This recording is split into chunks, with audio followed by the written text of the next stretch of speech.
best way for this panel is to really draw on their incredible experiences. Each of them represent a unique experience in different parts of our socio-political and socio-economic landscape. And we thought that the best way to tackle this panel is for each of them to really address an issue that is dear to them and, of course, in which they bring a unique perspective. Everyone talks about corruption being a big problem in India. The fact that, we've, instead of tried to hit too much about corruption, if we just focused on delivery and quality, I think we'd have, be able to live through a lot of these. All of us talk about the young India, which is very interesting.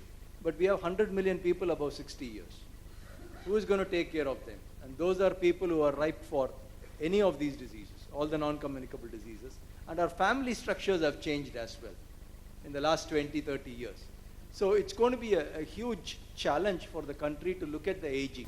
The top 30% of the population is growing at 5 times faster pace than the bottom 30%.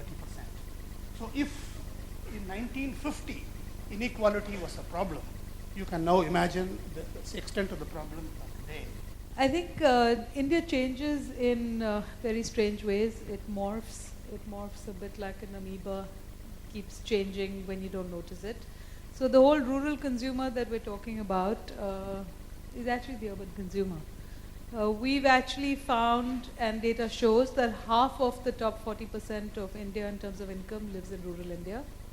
So rural India houses half of India's rich. It also regrettably houses a lot of India's poor, almost 90% of the lowest income quintiles. I think there is good news in technology because you can definitely find a way to deliver it better. The bad news in technology is everybody today has to get a CT scan or MRI to find a common problem. The short answer is that the awareness has not come that we need to change.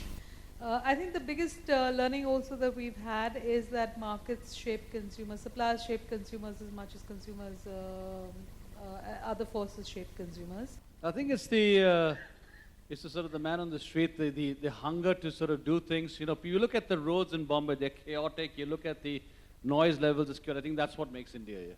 It's that chaos we work in, the energy that we have, which is what's going to drive India.